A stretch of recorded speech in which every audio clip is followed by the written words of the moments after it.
সেই কিছু মানুষের ভিতরে শুধুই মানে ইউনিফর্মড অফিসাররা হবে, পলিটিশিয়ানরা হবে না। মানে it makes no sense to me, কারণ পলিটিশিয়ানরা এই লগুলো লিখছে, none of this makes any sense.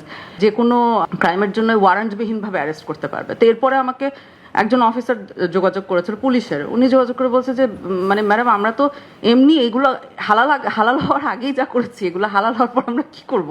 মানে নিজেরাই ভয় পেয়ে গেছে যে এই ধরনের ওয়েপেন ওনাদের হাতে দিলে ওনারা কি করবেন। কিন্তু ওয়েপেন কিন্তু উনি চেয়ে নিচ্ছেন, এটা কিন্তু হোম মিনিস্ট্রি থেকে দেয়া হচ্ছে। ইস্যুটা হলো the weapon does not fire on its own. আমরা যদি if you talk about law enforcement atrocities in isolation, তাহলে মনে হবে যেন যে ওনারা একটা ক্যাডেট থাকে, তারপর হঠাৎ করে ঘুম থেকে উঠে চিন্তা করে যে আজকে আমি যুদ্ধ করা শুরু করবো এগেনস্ট মাই ওন সিটিজেন্স। এটা এইভাবে ঘটে না আসলে। হ্যাঁ, কেউ এটা সেটা পুলিশ বলুক বা সেটা আর্মি বলুক, এটা মিলিটারি বলুক, কেউ এরকম করে না। ইউজুয়ালি যে ফরম্যাটটা ফলো করা হচ্ছে সেটা, এবং আমি পুরোনো দিকে তাকাবো না, আমি জাস্ট এখন যেটা ঘটছে সেটা বলি। সেটা হলো যে গভর্নমেন্ট মিক্স সিগন্যাল দেয়। তার উদাহরণ বলি, গতকাল রাতে একজন সার্ভিং ব্রিগেডিয়ারকে ডিটেনশনে নেওয়া হয়েছে। ওনাকে আমি নিজে প্রশ্ন করেছিলাম, কোয়েশ্চেন করেছিলাম, সো আই আন্ডারস্ট্যান্ড কেন ওনাকে ডিটেনশনে নেওয়া হয়েছে। কিন্তু আমরা খেয়াল করি যে as that is happening, as previous ক্রাইমের জন্য ডিটেনশন শুরু হচ্ছে, অ্যাট দ্য সেম টাইম আইন পরিবর্তন করা হচ্ছে, বেশ কিছু এখন করা হচ্ছে যেগুলো সিগন্যাল করছে যে ক্রাইমগুলো সামনে আবার করতে বলা হবে। সো ফর এক্সাম্পল, গতকাল বলেছে যে র্যাবের রিক্রিসেনিং হবে, নতুন করে আকিকা দিবে, নাম চেঞ্জ করবে। হ্যাঁ, as if that is going to solve any problem. In fact তাদের কারণ নতুন নতুন কি জানি পাওয়ার দিচ্ছে, দেখলাম পত্রিকার হেডলাইনটা পড়লাম যে কোনো ক্রাইমের জন্য ওয়ারেন্টবিহীনভাবে অ্যারেস্ট করতে পারবে। তো এরপরে আমাকে একজন অফিসার যোগাযোগ করেছিল পুলিশের, উনি যোগাযোগ করে বলছে যে মানে ম্যাডাম আমরা তো এমনি এগুলো হালাল হওয়ার আগেই যা করেছি, এগুলো হালাল হওয়ার পর আমরা কি করব। মানে নিজেরাই ভয় পেয়ে গেছে যে এই ধরনের ওয়েপেন ওনাদের হাতে দিলে ওনারা কি করবেন। কিন্তু ওয়েপেন কিন্তু উনি চেয়ে নিচ্ছেন, এটা কিন্তু হোম মিনিস্ট্রি থেকে দেয়া হচ্ছে, উনি চেয়ে নিচ্ছেন না।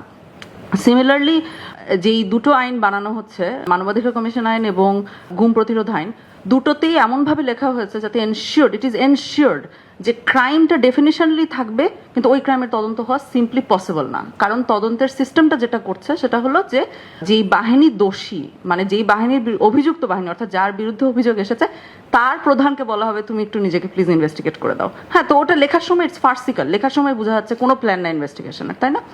আমি এই জিনিসটা অনেক সময় অফিসারদের সাথে শেয়ার করেছি যে এনারা আপনাদের সাথে একটা ধোকা দেয়। ধোকাটা কি দেয়? ওনারা আপনাদেরকে একটা লিমিটেড পিরিয়ড অফ ইমিউনিটি দেয়, not from the crime, just from the investigation. কারণ ইনভেস্টিগেশনটা কিন্তু পরে, রেজিম পতনের পর একটা ইনভেস্টিগেশন হয়, তারপরে একটা আরবিট্রারি ওয়েতে একে ওকে যাকে হাতের কাছে পাওয়া যায় তাকে ধরে ধরে টেনে নিয়ে আসা হয়। এটা কি ধরনের সিস্টেম? মানে ওনারা যখন চাকরিতে ঢুকছেন তখন অলমোস্ট একটা গ্যাম্বল হয়ে যাচ্ছে ওনাদের জন্য যে এই ক্রাইমটা আমি আজকে করবো, আমি আদেশ দেওয়া আমি করবো, 10 বছর পরে হয়তো এটার জন্য আমাকে ধরবে, নাও ধরতে পারে। কয়েকজন গ্যাম্বলে জিতেছে, বেশিরভাগ গ্যাম্বলে জিতেছে, কয়েকজন জিতে না, কয়েকজন বেনজির হয়, কয়েকজন হারুন হয়, আবার কয়েকজন অ্যারেস্টেডও হয়। এটা তো কোনো সিস্টেম হতে পারে না। এরা তো মানে এনারা যখন ক্যাডেট হিসেবে ঢুকছেন, এনারা তো আমাদের মতোই, মানে আমিও তো ওই সময় পড়াশোনা করতে ঢুকেছি, ওনারাও তো পড়াশোনা করতে ঢুকছেন। Again nobody starts off this way. এখন এখানে কি করা যায়? আপনারা তো রেকমেন্ডেশন চাচ্ছেন। এটা সিকিউরিটি ফোর্স নিজে নিজে সমাধান করতে পারবে না, কারণ ওরাই প্রবলেমটাই ক্রিয়েট করে না। যেটা করে না সেটা সমাধান করবে কিভাবে? এই যে যদি আজকে ল মিনিস্টার অথবা হোম মিনিস্টার আজকে যদি দাঁড়ায় বলে যে আমি একটা আইন করছি যে আইনে মার্ডারকে হালাল করে দিব দেশে, তাইলে একটা মানে আউটক্রাই হবে না? মানে পার্টির ভিতরে আউটক্রাই হবে না যে কি বলছেন স্যার, এগুলো কি করছেন? মানে এটাকে বিএনপি নিজেই বলবে তো নাকি?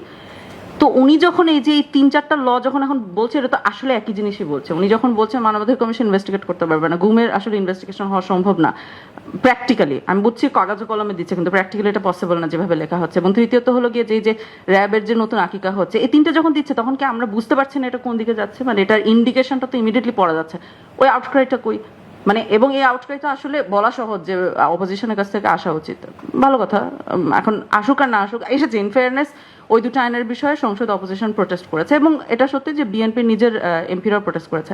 কিন্তু আসলে বাংলাদেশের পলিটিক্যাল সিস্টেমটা যদি আমরা দেখি, প্রোটেস্টটা যদি রুলিং পার্টির ভিতর থেকে আসে তাহলেই শুধু এই প্রোটেস্ট হিসেবে কাউন্টেড হবে, অন্য কারোটা কাউন্টেড হবে না।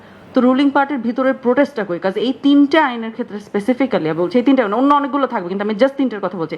এই 3টের একটাই লক্ষ্য এবং উদ্দেশ্য, সেটা হলো for a limited period of time investigation হতে পারবে না। আফটারওয়ার্ডস ইনভেস্টিগেশন ঠিকই হবে রেজিম পতনের পরে, তারপরে আরো কিছু মানুষ ঠিকই জেলে ঢুকবে, কিন্তু সেই কিছু মানুষের ভিতরে শুধুই মানে ইউনিফর্মড অফিসাররা হবে, পলিটিশিয়ানরা হবে না। মানে it makes no sense to me, কারণ পলিটিশিয়ানরা এই লগুলো লিখছে, none of this makes any sense. So আসলে আমার রেকমেন্ডেশন একটাই, সেটা হলো যে রুলিং পার্টির যারা ব্যাপারটা বুঝেন তাদের আরো সরব হতে হবে। Thank you.